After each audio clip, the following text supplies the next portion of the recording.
Assalamualaikum warahmatullahi wabarakatuh. Alhamdulillah, amma ba'da.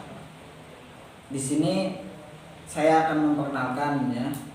Saya Mubarak Fatahillah, mahasiswa Magister Pendidikan Bahasa Arab UIN Sunan Kalijaga.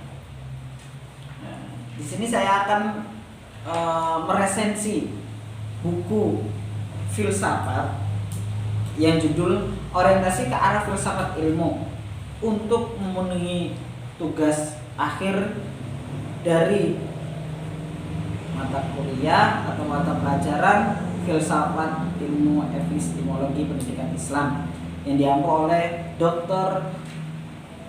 Nasiruddin MSI MPD. Sebelum kita masuk, kita mengetahui identitas buku tersebut ya. Sebelum kita meresensi, yang pertama itu judul bukunya dulu. Judul buku di sini saya akan meresensi tentang orientasi ke arah filsafat ilmu. Adapun penulis buku itu oleh Profesor Dr. Mukhtar Latif MPD. Penerbitnya itu dari Kencana. Adapun cetakannya itu, cetakan filsafat ini, buku filsafat ini dari cetakan ke-4. Tebal bukunya di sini terdapat 340 halaman. Terus tahun penerbit itu 2014. Sebelum kita memasuki resensinya, isi resensinya, kita mengetahui bahwa filsafat adalah studi tentang seluruh fenomena kehidupan dan pemikiran manusia secara kritis dan dijabarkan dalam konsep mendasar. Ya. Filsafat tidak didalami dengan melakukan eksperimen dan percobaan, tetapi dengan memetakan masalah secara persis, mencari solusi untuk itu, memberikan argumentasi dan alasan yang tepat untuk solusi tertentu. Nah, itu yang dinamakan filsafat. Nah ya, terus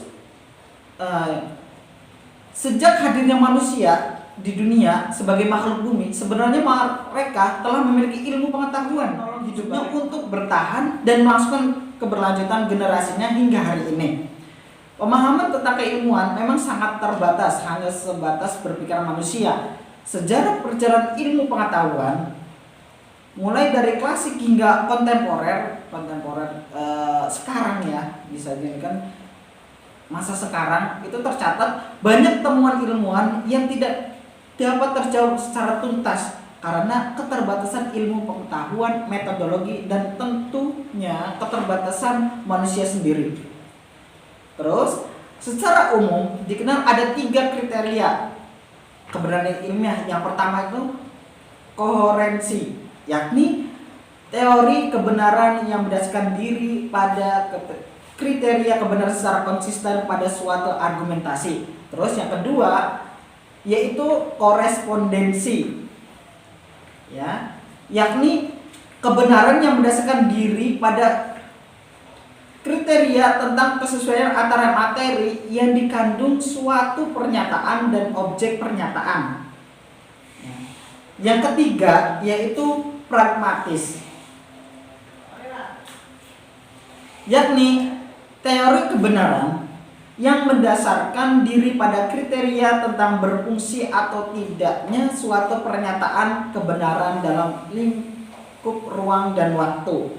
Nah, jadi tadi ada berapa? Ada 3 ya. Yang pertama itu koherensi, yang kedua itu korespondensi, yang 3 itu pragmatis. Terus di atas berbagai pandangan dan keterbatasan berpikir manusia, inilah muncul suatu telaah mendalam tentang pengetahuan yang ditopang oleh filsafat hingga filsafat ilmu.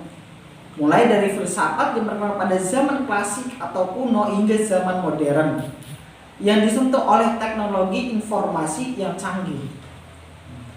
Terus di dalam buku ini membahas berbagai macam hal mengenai filsafat ilmu, mulai dari hakikat filsafat ilmu, pengertian, cakupan, objek, metode, dan tujuan, kemudian filsafat dan sejarah perkembangan ilmu,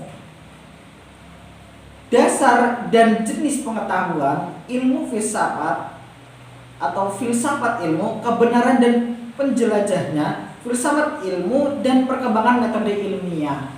Nah, gitu. sarana berpikir ilmiah dan ilmu pengetahuan. Aspek ontologi ilmu pengetahuan, instruksi epistemologi dan ilmu pengetahuan, aksiologi ilmu pengetahuan dan manfaatnya bagi manusia, logika dan penalaran dalam ilmu pengetahuan, etika dan moral dalam hidup, dalam etika dan moral dalam ilmu pengetahuan dan perspektif dan agama dalam khazanah ilmu pengetahuan, budaya dan peradaban. Adapun kelebihannya buku ini, buku filsafat ini yang dikarang oleh Profesor Dr. Mokhtar Latif, MPD, buku orientasi ke arah filsafat ilmu ini mampu menyuguhkan informasi mengenai filsafat ilmu dari zaman klasik hingga zaman modern atau zaman kontemporer ya. Buku ini juga sangat menarik dikarenakan setiap baginya dipaparkan secara rinci dan komunikatif. Kemudian dari sampul buku yang menarik yang menggambarkan betapa pentingnya berfilsafat dengan filsafat ilmu. Dan menggunakan bahan kertas yang bagus. Buku ini perlu dibaca oleh siapapun, terutama orang yang sedang belajar filsafat. Jadi ini rekomendasi banget ya untuk kita ingin belajar tentang filsafat ilmu. Adapun kekurangannya dari buku tersebut yaitu terdapat beberapa kekurangan di dalam buku ini, menggunakan beberapa bahasa yang sulit untuk para pembaca dimengerti, apalagi bagi pembaca pemula. Kemudian kurangnya memberikan pemahaman bagi pembaca, khususnya pembaca pemula, sehingga ilmu yang disampaikan pengarang tidak disampaikan secara baik. Nah, jadi itu saja ya tentang resensi buku, yaitu orientasi ke arah filsafat ilmu yang ditulis oleh Profesor Dr. Mokhtar Latif, MPD. Cukup sekian ya resensi buku filsafat, yaitu tentang buku orientasi ke arah filsafat ilmu yang ditulis oleh Profesor Dr. Mokhtar Latif, MPD. Wassalamualaikum warahmatullahi wabarakatuh.